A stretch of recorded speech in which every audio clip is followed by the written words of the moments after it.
Arms online classes में आपका स्वागत है।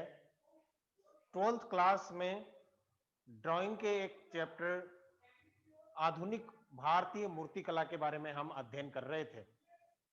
भारतीय जो पाश्चात्य संस्कृति से प्रभावित होने लगे, उन्होंने वहां की मूर्तियों को अपने यहाँ के कलाकारों ने एक नया रूप या नया आयाम देना प्रारंभ किया। एक तरह से समझा जाए तो एक नवाचार करना प्रारंभ कर दिया था कि यहाँ की भारतीय संस्कृति की जो मूर्तियां बनती थी, जो फोटोज या पिक्चर या पोर्ट्रेट तैयार होते थे, जब भारतीय कलाकार पश्चिमी देशों के कलाकारों के संपर्क में आए, तो उन्होंने वहां की संस्कृति को, वहां के लोगों के रहन सहन को, वेशभूषा को, एक फॉर एग्जाम्पल जैसे स्टेच्यू ऑफ लिबर्टी है, वैसी मूर्तियां बनाना प्रारंभ कर दिया था। उसी श्रृंखला में हम बात कर रहे थे विभिन्न प्रकार के मूर्ति कलाकारों के बारे में। उनमें एक नाम था देवी प्रसाद राय चौधरी, जो 1899 से 1975 यानी 5 ईस्वी तक ये नाम चला, उसके बारे में हम अध्ययन करेंगे। देवी प्रसाद राय चौधरी 1899 टू 1975। इनका जन्म 15 जून 1899 ईस्वी को तेजहट आधुनिक बांग्लादेश में हुआ था। ये अवनींद्रनाथ टैगोर के प्रमुख शिष्यों में से एक थे। मूर्तिकला के साथ साथ चित्रकला में भी निपुण थे। इन्होंने ओरिएंटल आर्ट स्कूल से शिक्षा ग्रहण की तथा यहीं प्रशिक्षक के रूप में कार्य किया। इन्होंने मूर्तिकला का प्रारंभिक प्रशिक्षण हिरण्यम राय चौधरी के निर्देशन में किया। इन्होंने बंगाल स्कूल की परंपरा व पद्धतियों से हटकर निजी शैली का विकास किया। इनके मूर्ति शिल्पों में सामान्य वर्ग के जीवन संघर्ष की बखूबी साकार रूप प्रदान किया गया है। इनकी प्रसिद्धि चित्रकार की अपेक्षा मूर्तिकार के रूप में अधिक रही।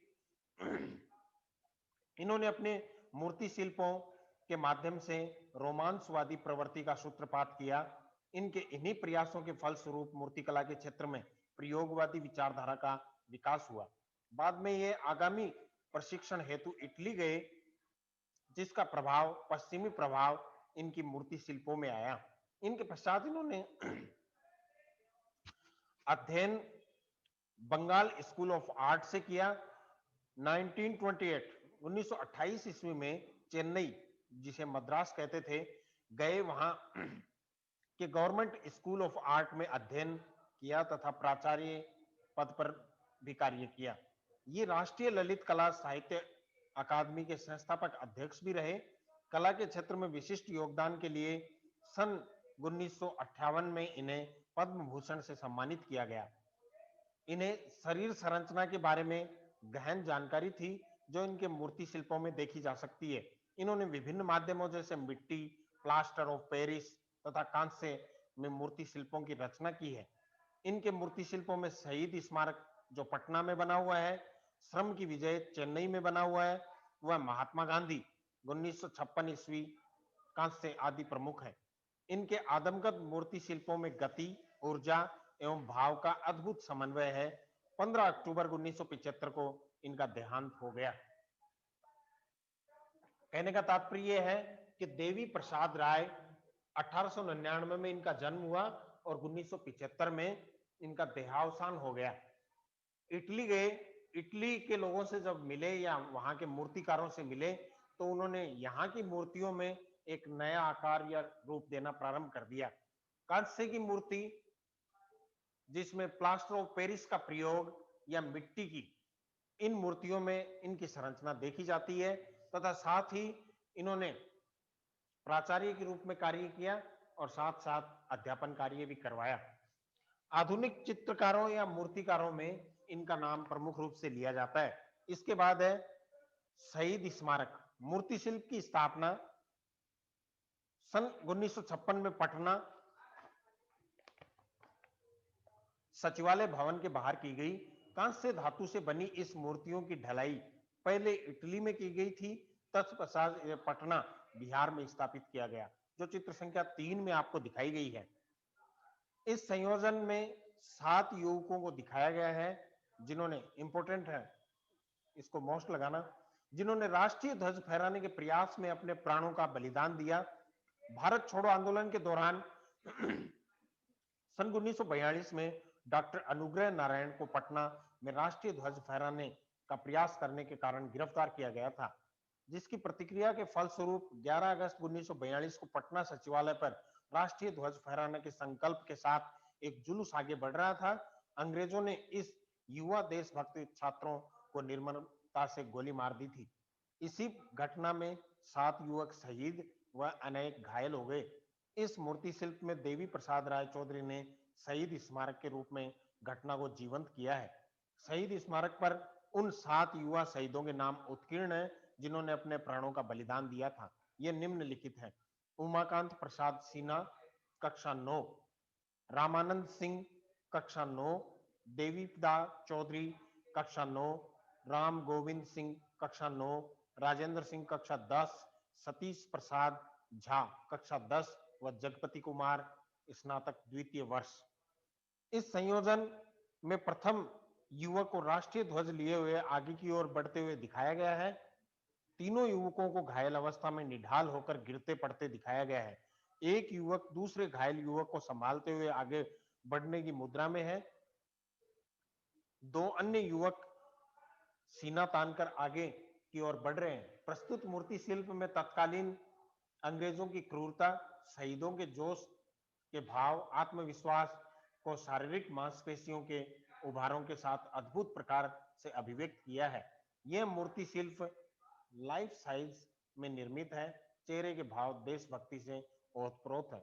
शहीद स्मारक, देवी प्रसाद राय ने शहीद स्मारक की को मूर्ति शिल्प के रूप में ढाला। कहने का तात्पर्य यह है, पटना में एक विद्यालय के नजदीक ऐसा दृष्टांत व्यक्त किया गया है कि 7 युवक हैं। एक कॉलेज में सेकंड ईयर में पढ़ता है, बाकी ज्यादातर युवक हैं वो 9th क्लास के स्टूडेंट हैं। राष्ट्रीय ध्वज को जब फहराते हुए दिखाने की कोशिश की जा रही थी, उसी दौरान अंग्रेजों ने उनके ऊपर अंधाधुंध फायरिंग कर दी। उसकी वजह से वो 7 युवक हैं वो शहीद हो गए। उन्हीं की याद में उन्होंने मूर्ति शिल्प का रूप प्रदान किया और उनकी एक मूर्ति तैयार कर दी जो अपने आप में भावों को व्यक्त करती है, देशभक्ति के भावों को व्यक्त करती है। हाथ में तिरंगा झंडा है, साथ में कुछ युवक सीना तानकर खड़े हैं। इसी को देवी प्रसाद राय ने जो शहीद स्मारक के तौर पे तैयार कर दिया था। इसके बाद है श्रम की विजय। मूर्ति शिल्प की रचना देवी प्रसाद राय चौधरी ने कांस्य माध्यम से की तथा इसकी स्थापना सन 1959 में चेन्नई में समुद्र के किनारे की गई। याद रखना कि शहीद स्मारक है वो पटना में बना हुआ है और श्रम की विजय मूर्ति जो बनी हुई है वो चेन्नई में बनी हुई है। ये इंपॉर्टेंट क्वेश्चन है। चेन्नई जिसे पहले मद्रास कहा जाता था, समुद्र के किनारे की गई इस स्थल के निकट देश का प्रथम श्रमिक दिवस मनाया गया था। इस संयोजन में 4 व्यक्तियों द्वारा एक चट्टान को बलपूर्वक लुढ़काने में होने वाले कठिन परिश्रम व युक्ति को बहुत ही प्रभावशाली ढंग से प्रदर्शित किया गया है। साथ ही कठिन श्रम के दौरान होने वाली शारीरिक मुद्राओं व शरीर की मांसपेशियों के खिंचाव को वास्तविक अभिव्यक्ति दी गई है। चट्टान उलटने के काम में लगे चारों श्रमिकों के शरीर पर एक छोटा अधोवस्त्र तथा शरीर पर पतला कपड़ा है। ये श्रमिक लकड़ी के कुंदे द्वारा विशाल चट्टान को हटाने के लिए प्रयासरत हैं। इसमें श्रमिकों के सामूहिक परिश्रम व प्रयास द्वारा बड़े कठिन कार्य को सफलतापूर्वक निष्पादित करने की कला व तकनीक को प्रदर्शित किया गया है। इनमें शक्ति एवं गति का प्रदर्शन अप्रतिम है। यथार्थवादी शैली का पूर्ण प्रभाव हम देख सकते हैं। जन सामान्य वर्ग के जीवन के प्रति संघर्ष को सशक्तता के साथ दिखाया गया है, जिसे चित्र संख्या 4 में क्रमांकित किया गया है। कहने का तात्पर्य है कि देवी प्रसाद राय की जो तीसरी रचना है वो श्रम की विजय है। श्रम कहते हैं मजदूरी को, काम को। ये काम इस तरह दिखाया गया है कि लोग सामूहिक रूप से प्रयास कर रहे हैं और उन प्रयासों में महत्वपूर्ण रूप से एक चट्टान दिखाई गई है। उस चट्टान को हटाने की कोशिश में एक लकड़ी के कुंदे को प्रयोगित किया गया है और साथ में उस मूर्ति को इस तरह से दिखाया गया है कि लोग जब काम कर रहे हैं तो उनकी मांसपेशियां हैं, उनमें बहुत ज्यादा खिंचाव है, पसलियां दिखाई दे रही हैं और काम के प्रति सजग है। इसी रूप को देखते हुए श्रम दिवस भी मनाया जाता है और ये बनी हुई कहां पे है? चेन्नई में, जिसे पहले मद्रास के नाम से जाना जाता था। इसके बाद है शंखो चौधरी, 1916 से 2006 ईस्वी। इनका जन्म 25 फरवरी 1916 को संथाल परगना बिहार में हुआ। ये राम किंकर बेस के शिष्य थे, जो प्रसिद्ध शिल्पकार या मूर्तिकार थे। हमने पहले की क्लास में जिसको पढ़ा है। इन्होंने विभिन्न माध्यमों में आधुनिक कला के आयामों, यथार्थता, सरलता आदि को साकार करते हुए अनेक मूर्ति शिल्पों का निर्माण किया। इन्होंने वडोदरा विश्वविद्यालय में एक अलग शिल्प कार्यशाला की स्थापना की।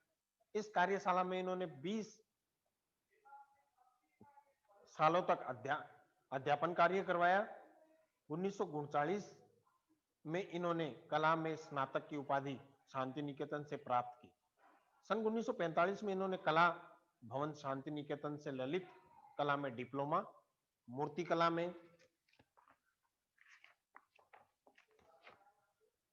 कला में विशेष योग्यता के साथ किया। 1945 में इन्होंने धातु ढलाई की नेपाली पद्धति का अध्ययन किया। 1947 में यूरोप की यात्रा की तथा इंग्लैंड व पेरिस में भी कार्य किया। 1949 से 1970 तक के बड़ौदा विश्वविद्यालय में मूर्तिकला विभाग के विभागाध्यक्ष रहे। इन्हें अनेक पुरस्कारों से सम्मानित किया गया, जैसे ललित कला अकादमी के राष्ट्रीय पुरस्कार 1956, पद्मश्री 1971, कालिदास सम्मान, ललित कला रत्न 2004 आदि। इनमें मूर्ति शिल्प में अंतराल का बहुत महत्व है। अंतराल के माध्यम से इन्होंने मूर्ति शिल्पों में गतित्व प्रदान किया है। इनके मूर्ति शिल्पों में नारी आकृति, वन्य जीवन से संबंधित विषय वस्तु को प्रमुखता से साकार किया है। इन्होंने लकड़ी, प्रस्तर, धातु, टेराकोटा व संगमरमर, सफेद काला आदि विविध माध्यमों से अपनी कला में मौलिकता का प्रदर्शन किया है। 27 अगस्त 1906 को दिल्ली में इनका देहांत हो गया। इन्होंने जीवन पर्यंत कला की साधना करते हुए विभिन्न संस्थानों को कला के क्षेत्र में संरक्षण प्रदान किया। कार्ल खंडालवाला के अनुसार इन्होंने अभिव्यक्ति के किसी खास संप्रदाय को अपने ऊपर हावी होने नहीं दिया।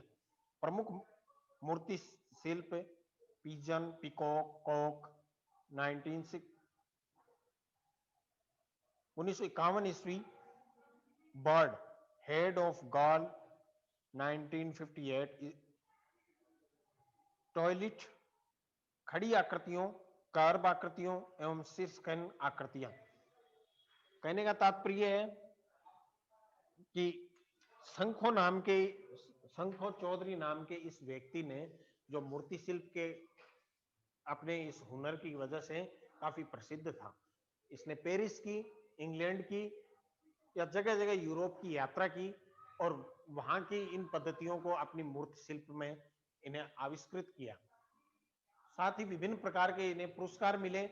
ललित साहित्य कला अकादमी, जो मूर्ति कला में सर्वोपरि एक पुरस्कार होता है, वो उन्हें प्रदान किया गया।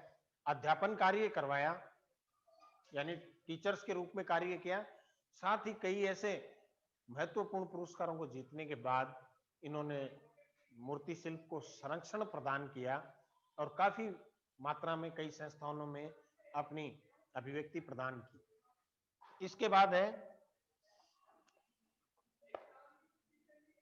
टॉयलेट। ये इनकी एक कृति थी। ये मूर्ति शिल्प, अब इसकी सेंटीमीटर का प्रस्तावित प्रदर्शन किया गया है। सेमी का प्रस्तर पाषाण से बना हुआ है। पाषाण मीन्स पत्थर से बना हुआ है। इस मूर्ति शिल्प में एक नारी आकृति को बैठी हुई मुद्रा में सरलीकृत रूप में प्रस्तुत किया गया है। दोनों हाथ सिर के ऊपर की ओर रखे हैं। इसमें रिक्त स्थान के माध्यम से रिक्तता का प्रदर्शित किया गया है। इस मूर्ति शिल्प में त्रिआयामी प्रमाण के साथ ज्योमितीय धनवादी प्रभाव स्पष्ट दिखाई देता है। मूर्ति शिल्प के मुख के नयन नक्श को मात्र आभास द्वारा दिखाया गया है, जो चित्र संख्या 5 में अंकित है। पक्षी मूर्ति शिल्प स्टेनलेस स्टील से बना है तथा इसकी सेंटीमीटर दर्शित किया गया। 62.2 इंटू 25.4 इंटू 20.3 सेंटीमीटर आकार का है। इस मूर्ति शिल्प को एक लकड़ी के आधार पर लगाया गया है। यह मूर्ति शिल्प स्टेन धातु का बना है, इसलिए इस पर पड़ रहे छाया प्रकाश का प्रभाव अत्यंत आकर्षक है।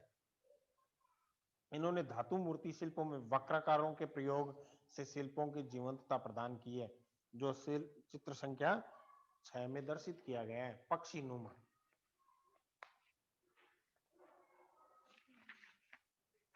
फिर है धनराज भगत, जो 1917 से 1988 ईस्वी में हुए।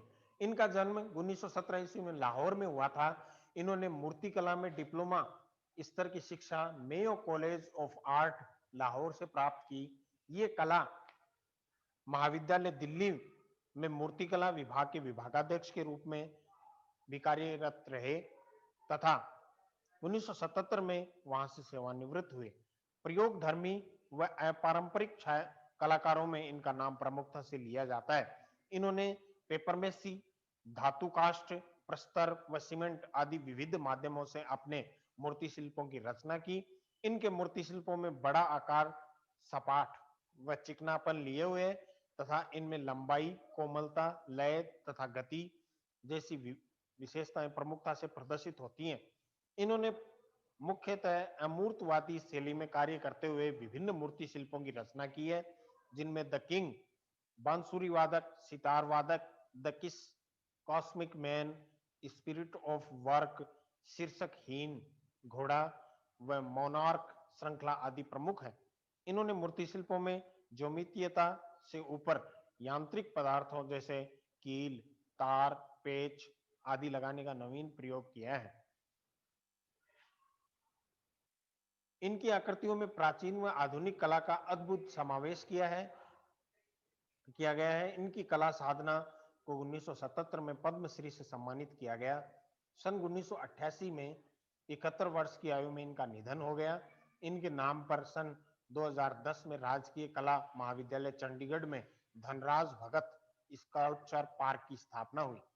धनराज भगत की इस कृति कॉस्मिक मैन का आकार 171 इंटू 81 इंटू 22 सेंटीमीटर है, जिसको कि सीमेंट व प्लास्टर से बनाया गया है। वर्तमान में यह मूर्ति शिल्प ललित कला अकादमी नई दिल्ली में संग्रहित है। इस मूर्ति शिल्प में ज्योमितीय आकार में मानव दिखाया गया है, जिसकी ऊपरी भाग में अर्ध चंद्रमा स्थित है, जो यह दर्शाता है कि यह कॉस्मिक मैन अंतरिक्ष मान्य है। इसमें अमूर्तवादी शैली का प्रभाव स्पष्ट है, जो चित्र संख्या 7 में दिखाया गया है। धनराज भगत ने शीर्षकहीन मोनार्क श्रृंखला के अंतर्गत आकृति मूलक विशेषता लिए हुए मूर्ति शिल्पों की रचना की है। चित्र में दर्शाए गए शीर्षकहीन मोनार्क मूर्ति शिल्प 44.4 इंटू 24.1 इंटू 17.7 सेंटीमीटर आकार का है। इनकी रचना में लकड़ी,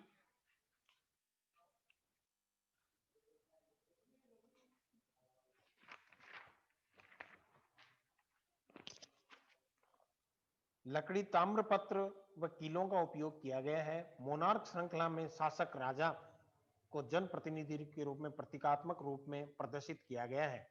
लकड़ी में खुदाई कर बनाई आकृतियां खुरदरापन लिए हुए है। यह मूर्ति शिल्प धनराज भगत के निजी संग्रह में संरक्षित है। चित्र संख्या 8 में जिसे दर्शाया गया है।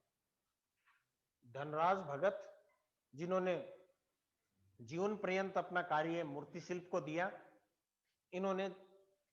इनका जन्म लाहौर में हुआ और लाहौर में इन्होंने शिक्षा अर्जित की। उसके बाद कुछ ऐसी मूर्ति शिल्पों को आकार दिया जिसमें एक नवीनता प्रदान थी। पहले की मूर्तियां कांस्य और ताम्र से बनी हुई थी, तो इन्होंने लकड़ी का प्रयोग किया और लकड़ी के प्रयोग में कुछ कील, कुछ ऐसे छिद्र बना के मूर्तिकारों को जो बनाई जाती थी पहले, लकड़ी में एक खुरदरापन विकसित किया। साथ ही इन्हें कई पुरस्कार मिले। चंडीगढ़ में जो जो महाविद्यालय बना हुआ है, वहां पे इनके नाम से, भट्टा नाम से एक पार्क की स्थापना की गई इनकी स्मृति में। 1977 में इन्हें विशेष पुरस्कार मिला और काफी ज्यादा तादाद में कलाकार हैं। इन्हें मूर्ति शिल्प का एक स्तंभकार भी कहते हैं, या उन्हें इस नाम से जाना जाता है। इसके बाद है सतीश गुजराल, 1925। इनका जन्म 25 दिसंबर 1925 में झेलम, जो अब पंजाब में है, हुआ। वर्तमान में ये स्थान पाकिस्तान में स्थित है। कहने का मतलब जो अग्रभाग जो पाकिस्तान में चला गया, पंजाब का जो कंधार का इलाका, वो इस झेलम नाम से जाना जाता है। समकालीन मूर्तिकारों में इसका विशेष स्थान है। ये मूर्तिकार के साथ साथ प्रसिद्ध चित्रकार, वास्तुकार, लेखक व ग्राफिक डिजाइनर भी हैं। 8 वर्ष की आयु में दुर्घटनावश इनकी श्रवण शक्ति क्षीण हो गई, यानी सुनने की शक्ति है वो जब एक्सीडेंट हुआ तब चली गई। 8 वर्ष की आयु में, जिनका प्रभाव इन्होंने अध्ययन पर भी पड़ा, लेकिन इन्होंने अपनी अधिकांश समय कला के प्रति समर्पित किया तथा इकबाल व गालिब की रचनाएं भी पढ़ी, जिनका उनके व्यक्तित्व पर गहरा प्रभाव पड़ा। 13 वर्ष की आयु में ये लाहौर आए तथा इन्होंने यहाँ मेयो स्कूल ऑफ आर्ट में अन्य विषयों के साथ मूर्ति शिल्प और ग्राफिक डिजाइन के क्षेत्र में अध्ययन किया।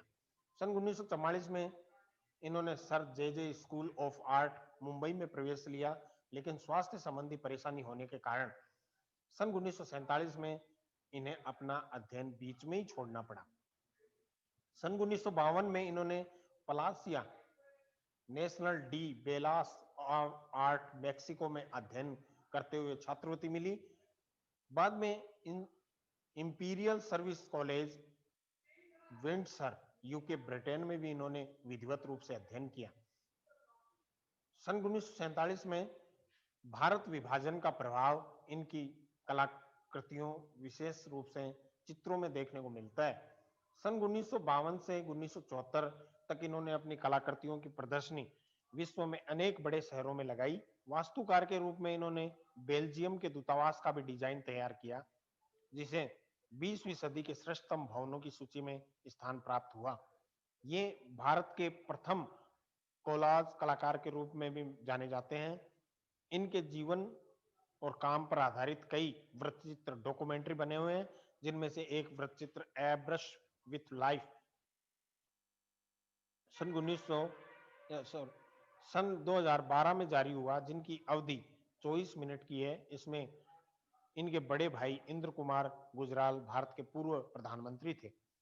इनका पुत्र मोहित गुजराल एक प्रसिद्ध वास्तुकार है तथा पुत्री कल्पना ज्वेलरी डिजाइनर व दूसरी पुत्री रसील इंटीरियर डिजाइनर है। बहुमुखी प्रतिभा के धनी सतीश गुजराल को देश विदेश में अनेक पुरस्कारों से सम्मानित किया जा चुका है। सन 1999 में भारत सरकार ने इन्हें पद्म भूषण से सम्मानित किया। इन्हें 2 बार चित्रकला के लिए व 1 बार मूर्तिकला के लिए कला का राष्ट्रीय पुरस्कार भी मिल चुका है। इन्हें मेक्सिको का लियोनार्डो दा विंसी पुरस्कार तथा बेल्जियम के राजा का ऑर्डर ऑफ क्राउन सम्मान भी मिला है। इन्होंने सिरमेक, कास्ट, पाषाण व धातु आदि माध्यमों से मूर्ति शिल्पों की रचना की है। इनके मूर्ति शिल्पों पर आसपास के परिवेश व परिस्थितियों का गहरा प्रभाव पड़ा है। लोहड़ी के त्योहार में प्रज्वलित होने वाले अग्नि में जलती हुई लकड़ियों के विविध स्वरूपों से प्रभावित होकर इन्होंने जली हुई लकड़ियों से मूर्ति शिल्पों की रचना की। भैंसों के गले में लटकती घंटियों के टेक्सचर पोतों से प्रेरित होकर इन्होंने विभिन्न धातु आकृतियों का निर्माण किया। ग्रेनाइट के विभिन्न रंगों व पोतों से प्रभावित होकर इन्होंने मानक व जानवरों के विभिन्न मूर्ति शिल्पों की रचना की। गुजराल ने स्मारकीय कांस्य मूर्ति शिल्पों की रचना की, जो मानव व यांत्रिक विशेषताओं को लिए हुए हैं। इनकी ऊंचाई लगभग 11 से 12 फीट तक है। इन्होंने भावनाओं व ऊर्जा की सशक्त अभिव्यक्ति की है। गुजराल के अनुसार उनके मूर्ति शिल्पों की रचना पूर्व निर्धारित नहीं होती है। इनके मूर्ति शिल्प छोटे व बड़े आकार के हैं। इनका मानना है कि बड़े मूर्ति शिल्पों से अभिव्यक्त अपेक्षाकृत अधिक अच्छे प्रकार के होते हैं। इनके मूर्ति शिल्पों में स्ट्रीट सिंगिंग कपल व मानव मशीन और जानवर के शीर्ष कहीन मूर्ति शिल्प प्रमुख है। जली हुई लकड़ी के मूर्ति शिल्पों की श्रृंखला में देवी देवता व मानव आकृतियां बनाई गई हैं। शीर्ष कहीन स्ट्रीट सिंगिंग कपल मूर्ति शिल्प कांस्य धातु से बना है तथा इसकी ऊंचाई 28 इंच है। इस मूर्ति शिल्प में स्त्री व पुरुष को नृत्य व गायन की मुद्रा में बनाया गया है। स्त्री आकृति के हाथों में मंजीरे हैं जो बजाने की मुद्रा में है। दोनों के दाएं पैर ऊपर उठे हुए हैं तथा पुरुष आकृति के हाथ भी नृत्य मुद्रा में कुछ ऊपर उठे हुए हैं। दोनों ने पैरों में कड़े पहने हैं व कुर्ते पर जैकेट भी पहन रखी है। इनका केश विन्यास कुंडलाकार है। प्रस्तुत व संयोजन की गति व लय व ऊर्जा है। चित्र संख्या 9 में जो प्रदर्शित की गई है, शीर्ष कहीन मानव और मशीन श्रृंखला। मूर्ति शिल्प 12 फीट तक ऊंचे हैं। इनमें मानव व मशीन के ऊर्जा स्वरूप को समन्वित करके प्रदर्शित किया गया है। इन मूर्ति शिल्पों के माध्यम से जैविक और यांत्रिक शक्तियों को एक दूसरे के संपूरक दिखाने का अप्रतिम प्रयास किया है, जो कि वर्तमान में समय के संदर्भ में सटीक है। इसमें आधुनिकता व परंपरागत मूल्यों का सम्मिश्रण देख सकते हैं। इसमें गति व लय आदि को स्पष्ट देख सकते हैं। प्रस्तुत मूर्ति शिल्प में सामयिक विषय प्रबलता से दिखाया गया है। सतीश गुजराल, जैसा कि आप जानते हैं कि पूर्व प्रधानमंत्री इंद्र कुमार गुजराल के पुत्र थे और झेलम जो वर्तमान में पाकिस्तान में स्थित है और पंजाब का आधा हिस्सा, वहां पे इनका जन्म हुआ। इनकी जो बहनें हैं, सिस्टर हैं, वो इंटीरियर डिजाइनर हैं, ज्वेलरी डिजाइनर हैं। साथ ही इन्होंने कई प्रकार के, जैसे पद्म भूषण है 1999 में भारत सरकार द्वारा इन्हें दिया गया, कई पुरस्कारों से नवाजा गया। इन्होंने अपने कार्य को, मूर्ति शिल्प को करते हुए एक नवीनता प्रदान की, जिसमें शीर्ष कहीन के चित्र, कहने का तात्पर्य ये कपल वाले जो हीरो और हीरोइन जैसे डांस करते हैं, उसी तरह उन्हें दिखाया गया है और एक नवीनता प्रदान की। साथ ही कुछ ऐसे शीर्ष कहीन के चित्र ऐसे हैं जिनमें एक भावुकता झलकती है, संवेदनशीलता दिखाई गई है। ऐसे चित्र इनके द्वारा बनाए गए और आप जब देखोगे इन चित्रों को तो आओ भगत के रूप में, फॉर एग्जाम्पल, जब ऐसे बोलते हैं ना कि जो चित्र हैं, मूर्तियां हैं, वो मुंह बोलने वाली हैं। कई बार कहते हैं ये मुंह बोलने वाली मूर्ति है या चित्र है। तो ऐसे चित्र इन्होंने काफी तादाद में बनाए, जो अपने आप में मूर्ति शिल्प का एक नायाब नमूना है। ड्राइंग के इस पोर्शन में जो नए चित्रकारों का वर्णन है, जो आप जब देखते हो कि यहाँ के चित्रकार, जो ये नए चित्रकार थे, वो यहाँ से, जैसे 1925 की बात है, इनका जन्म हुआ, इसके बाद ये आगे का समय जो बीता 1947-99 के नजदीक, तो ये चित्रकार जो ही फॉरेन गए, जैसे कई चित्रकारों का वर्णन आया, इंग्लैंड गए हैं, पेरिस गए हैं, यूरोप गए हैं, मैक्सिको गए हैं। जैसे मैक्सिको का जो प्रसिद्ध सम्मान है वो गुजराल साहब को दिया गया। साथ ही वहां का दूतावास, जिसे एम्बेसी कहते हैं, इंडियन एम्बेसी में मैक्सिको में, उसका डिजाइन है इन्होंने तैयार किया, जो सदी के महत्वपूर्ण डिजाइनरों में इनका नाम आता है। उस बिल्डिंग को सराहा गया। ऐसे पुरस्कार जब इन्होंने प्राप्त किए तो वहां के लोगों से ये मिले, तो मूर्ति शिल्प को और भारतीय कला को एक नया नवाचार या नया सिस्टम, या जिसे हम ये कहें कि नई पद्धति के साथ में मूर्तिकारों को और मूर्ति शिल्पकारों को और चित्रकारों को संयोजन मिला। Thank you.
एग्जाम अब तो बोर्ड की फॉर्म भरनी शुरू कर दी है। फॉर्म तो भरने शुरू में अब लेट फीस के साथ फॉर्म भर जाएंगे, यानी लेट फीस लगना शुरू हो जाएगी कुछ दिनों बाद। बोर्ड के फॉर्म हमारी क्लास में तो 10वीं और 12वीं के जो बोर्ड के फॉर्म वो भरने शुरू हो गए, कम से कम 10 दिन हो गए। अब जो 1-2 दिन और निकलेगा तो फिर लेट फीस लगेगी, है ना। तो इसलिए आप बोर्ड के तो फॉर्म भर देना, तो हाफ ईयरली एग्जाम तो होगी नहीं, ये तो जाहिर सी बात है। अब तो एग्जाम कौन सी ये के एग्जाम है, जितना परसेंट हिस्सा हटा दिया गया उसको तो सेव करना है, याद नहीं करना, बाकी हिस्सा है उसको कितना करना है।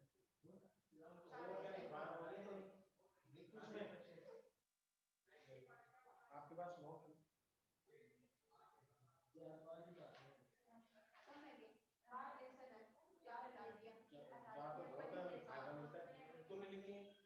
वो फोटो भेज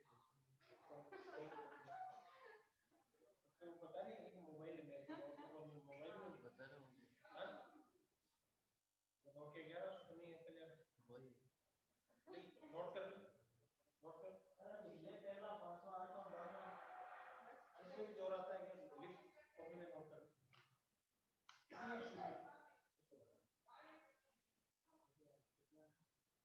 अब और आते हैं हम बच्चे का बातचीत को करना